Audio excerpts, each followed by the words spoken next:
बिस्मिल्लाहिर्रहमानिर्रहीम। अस्सलाम वालेकुम माय यूट्यूब फैमिली, कैसे हैं आप? उम्मीद करती हूँ कि ठीक ठाक होंगे। आज मैं आपके लिए गोभी वाला पराठा की रेसिपी लेकर आई हूँ।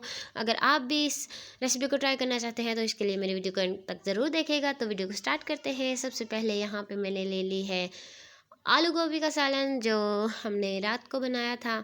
उसको आप इसे अच्छी तरह से किसी स्पून से, किसी भी मैशर से आप अच्छी तरह से मैश कर लें, ताकि इसमें कोई भी सख्त गोभी का पीस ना रह जाए। क्योंकि अगर कोई भी पीस रह जाएगा तो फिर आपका पराठा अच्छे से नहीं बनेगा। अगर गोभी का पीस बड़ा रह जाता है तो फिर हमारा पराठा फटने का ख़तरा होता है, ख़राब हो जाता है। अगर आप भी बिल्कुल अच्छी तरह से पराठा बनाना चाहते हैं, जिससे पराठा ख़राब भी ना हो, पराठा आपका किसी भी जगह से फटे ना, उससे सालन बाहर ना आए, तो फिर आप भी इस तरह से गोभी को पहले से मैश कर लें अच्छी तरह से।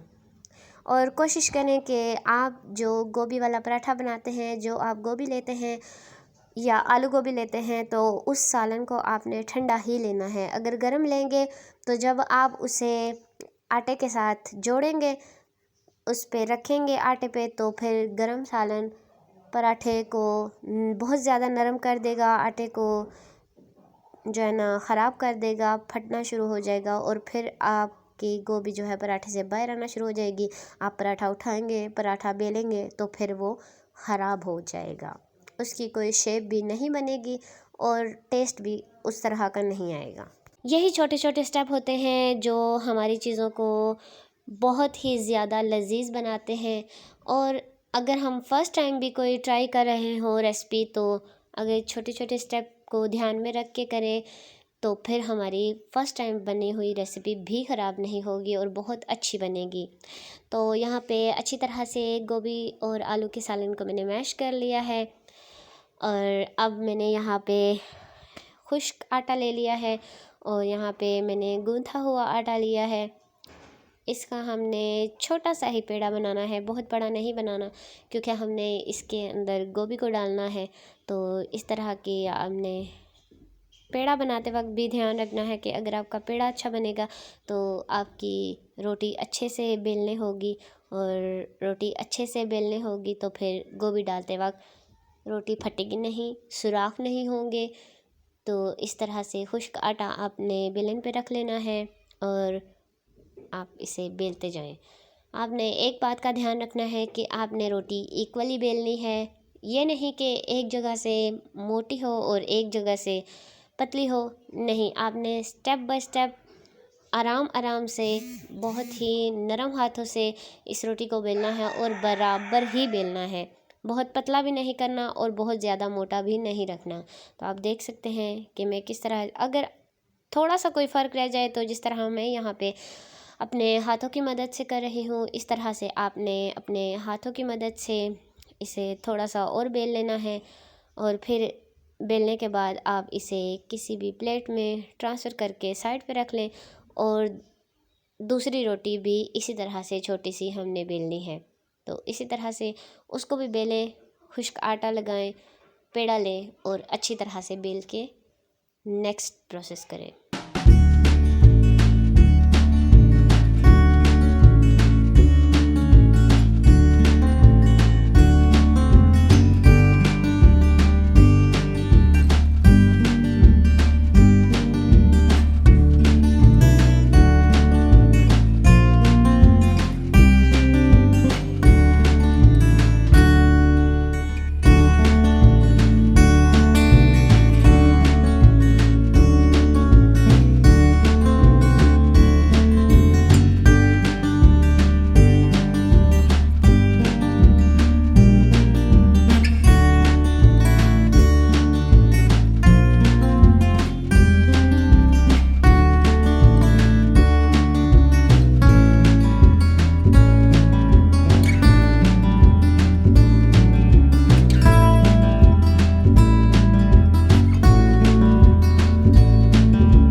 तो जी यहाँ पे रोटी की दूसरी साइड भी हमने बेल ली है। और अब जो हमारा बेलन है उसके बोर्ड पे हमने जो है ना खुश्क आटा, उसको अच्छी तरह से फैला देना है।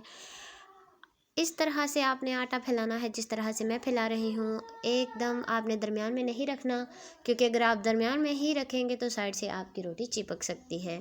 तो यहाँ पे जो मैंने मैश की हुई गोभी रखी थी उसको हमने इस रोटी के ऊपर अच्छी तरह से रख देना है और फैला देना है। अगर आप चाहें तो आप इतनी गोभी के सालन से 2 पराठे भी बना सकते हैं, लेकिन मैंने एक ही पराठा बनाना था तो फिर मैंने सोचा क्यों ना ज़्यादा सी गोभी डाली जाए और अच्छी तरह से भरा हुआ गोभी के साथ पराठा बनाए। तो मैंने यहाँ पे एक ही पराठा बनाना था तो मैंने सारी इसी में ट्रांसफ़र करके जो है ना फैला दी थी। आप अगर चाहें तो ये वैसे 2 रोटी के लिए बहुत होती है इतनी ज़्यादा गोभी। तो इसे अच्छी तरह से आपने इसके ऊपर फैला लेना है नरम हाथों के साथ। हाथ आपने नरम रखना है, क्योंकि अगर आप थोड़ा सख्त हाथ रखेंगे, मतलब कि थोड़ा जल्दबाज़ी में अगर तेज़ दबा के हाथ रखेंगे या चम्मच रखेंगे तो फिर आप देख सकते हैं रोटी ख़राब हो सकती है। तो अच्छे से इसे फैला लें नरम हाथों के साथ। तो आप देख सकते हैं कि अगर आप इसे बग़ैर मैश किए हुए रखते तो फिर इस तरह आपकी रोटी पे ये जब आप फैलाते तो वो ऊपर आपको नज़र आती गोभी, और जब आप इसका रोटी का दूसरा हिस्सा इसके ऊपर रखते तो फिर वो जैसे कोई किसी चीज़ में हम कोई चीज़ बनाते हैं उसमें लम्स आ जाते हैं, यानी कि गुठलियाँ बन जाते हैं। इस तरह से आपके पराठे में भी गुठलियाँ सी ऊपर नज़र आने लग जाती हैं। उससे फिर हमें रोटी बेलने में भी बहुत ज़्यादा मसला पेश आता है। तो आप देख सकते हैं इस तरह से आपने दूसरी जो रोटी बेली थी उसको इसके ऊपर रखना है, और इस तरह से साइडों पे आपने अपने फिंगर के साथ इसे थोड़ा सा दबा के इसकी साइड्स को मज़बूत करना है, ताकि जब आप इसे बेलें या फिर जब आप इसे तवे पे डालें तो ये साइड से गोभी बाहर ना आए। इस तरह से आपने इसे अच्छी तरह से साइडों से मज़बूत कर लेना है। फिर दोबारा इसी तरह पलट के आपने नीचे से खुश्क आटे को दरमियान में करके फिर आपने इसे पलट के फिंगर की मदद से प्रेस कर लेना है, और फिर इसे हल्के हाथों के साथ बेलन के साथ इसे बेल लेना है। और ध्यान रखें कि बेलन को बहुत ज़्यादा सख्त हाथ से ना चलाएं। अगर सख्त हाथ से चलाएंगे तो फिर वही बात है कि रोटी ख़राब हो सकती है। फिर आपका पराठा उस तरह नहीं बनेगा जिस तरह आपने बनाना चाहा होगा। तो इस तरह से आपने इसे हल्के हाथों के साथ बेलन चलाते जाना है, और देखेंगे आप कितनी अच्छी तरह से रोटी बेलने हो रही है, और ज़रा भी इसमें कोई भी क्रैक नहीं आया, ना ही किसी भी जगह से गोभी बाहर आई है। तो इसकी शेप भी बहुत अच्छी सी बन गई है। देख सकते हैं आप के गोल हो चुकी है। बाज़ दफ़ा हो जाता है कि गोल रोटी नहीं बन सकती, ये तो हमेशा अक्सर बहुत सारे लोगों के साथ होता है कि गोल रोटी नहीं बनती, लेकिन देखें कि अच्छी तरह से गोल पराठा बन चुका है। इस तरह से आपने इसे उठाना है, और मैं आपको तवे पे बताती हूँ किस तरह आपने इसे रखना है। इसी तरह से आपने सीधे हाथों से इसको तवे पे रख देना है।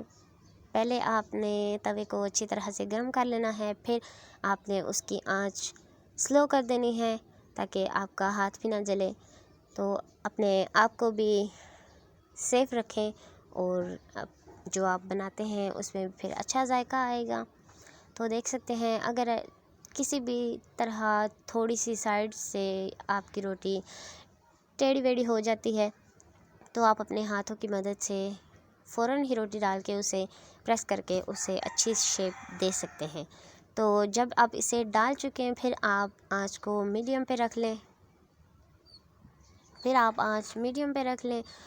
मीडियम पे रखेंगे तो फिर ये सिक जाएगी। अगर आप चाहें तो इसे बग़ैर घी के भी बना सकते हैं, अगर चाहें तो आप घी भी लगा सकते हैं। जैसे कि ये गोभी वाला पराठा है तो आप इसे घी लाज़मी लगाएंगे। अगर आप गोभी वाली रोटी बना रहे हैं तो फिर आप इसे घी बेशक ना लगाएं, तो आप अपने हाथों की मदद से या फिर आप किसी चिमटे की मदद से इसे पलट लें। यहाँ पे मैंने अपने हाथों की मदद से ही इसे पलट लिया, और इस पे अच्छा ख़ासा मैं यहाँ पे घी लगा लूँगी, और अच्छी तरह से इसके ऊपर घी फैला लूँगी। बाज़ लोग होते हैं जो एक साइड अलग घी लगाते हैं, एक साइड अलग लगाते हैं, वो अपनी मर्ज़ी होती है, लेकिन मैं एक ही साइड पे घी लगाती हूँ, जो इतना लगाती हूँ जो दोनों साइड्स पे पूरा हो जाए। तो आपने इस तरह से घी लगा देना है इसे। जब तक आप इस साइड पे घी लगाते हैं, नीचे से दूसरी साइड आपकी तैयार हो चुकी होगी। तो आपने इस तरह घी लगा के फिर इसे पलट लेना है। जितना हमने ये पराठा बनाया है, अगर आपके घर में या फैमिलीज़ में जो 2 रोटी खाता है, 2 पराठे खाता है सुबह, वो यहाँ पे एक ही पराठा खाएगा और उसे बहुत मज़ा आएगा। और जो यहाँ पे एक पराठा खाता है वो इसका आधा पराठा लेगा और उसी से उसका पेट भर जाएगा, क्योंकि इतनी ज़्यादा हमने इसके अंदर गोभी डाली है और इसको हमने इतना मस्त तरीके से बनाया है कि फिर देखिएगा आपके जो इसकी लास्ट लुक होगी उससे ही आपको पता चल जाएगा कि ये कितना मस्त बना है। तो फिर आधी ही खा के पेट भर जाएगा। तो अगर जो 2 रोटी खाने वाला है वो एक खाएगा तो उसका पेट फुल हो जाएगा। अगर आप चाहते हैं कि आपका पराठा क्रिस्पी सा बने जैसे कि मुझे पसंद है, तो आपने फिर पराठे को पलट के उसको एक जगह पे टिकने नहीं देना। आपने उसे घुमाना है, घुमाना है, घुमाना है, घुमाना है, और ज़्यादा घुमाना है, बहुत ज़्यादा घुमाना है, मतलब कि घुमाते ही जाना है, उसको छोड़ना नहीं है। घुमा घुमा के आप इसे चेक करें कि इस पे कलर चेंज हुआ है, थोड़ा सा मतलब लाइट सा गोल्डन कलर आ चुका है, तो फिर आप इसे पलट दें। देख लें कि मैं इसे पलटते ही जा रही मैं इसे घुमाते ही जा रही हूँ। तो इस तरह से अब ये एक साइड से लाइट गोल्डन हो चुका है, तो फिर मैंने इसे साइड चेंज की है और दूसरी साइड से भी इसी तरह से नरम हाथों से। ये आपने ख़ास ध्यान रखना है कि नरम हाथों से, क्योंकि ये ऐसी चीज़ है, गोभी बीच में है, तो बीच में गोभी स्किन बहुत ज़्यादा नरम हो चुकी होगी, तो इसे नरम हाथों से बस आपने इसे घुमाते जाना है ताकि ये क्रिस्पी क्रिस्पी होता जाए। इसी तरह से तो मस्त पराठा बनेगा। इसी के लिए तो मैंने कहा था कि अगर आप लास्ट में देखेंगे तो ये बहुत मस्त आपको नज़र आएगा। अगर आप नॉर्मल पराठा बना रहे हैं तो भी आपने इसी तरह से एक साइड पे घी लगा के अगर आप दूसरी साइड पे ट्रांसफ़र करते हैं, तो आपने रोटी को टिकने नहीं देना, बस घुमाते जाना है, घुमाते जाना है, घुमाते जाना है। इस तरह से आपकी रोटी थोड़ी क्रिस्पी क्रंची, जैसे समोसे के ऊपर पापड़ी लगी होती है, वो क्रिस्पी सी होती है। कोई भी आप क्रिस्पी चीज़ खाते हैं तो ये उसी तरह से पराठा बनेगा। मुझे ऐसा पसंद है। अगर आप चाहें रोटी की तरह नॉर्मल, तो फिर आप इसे पलट के थोड़ी देर के लिए छोड़ें, फिर दूसरी तरह से पलट के थोड़ी देर के लिए छोड़ें, आपका पराठा रेडी हो जाएगा। लेकिन अगर आप भी मेरी तरह क्रिस्पी पसंद करते हैं तो फिर वही बात है, इसे घुमाते जाना है, टिकने नहीं देना। तो इसे आप पका के फिर मैं आपको फाइनल लुक दिखाती हूँ।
तो जी पराठा बन के रेडी हो चुका है। यहाँ पे मैंने अपने लिए चाय भी बना ली थी और आप देख सकते हैं कि इसमें गोभी कितनी ज़्यादा खूबसूरत लग रही है।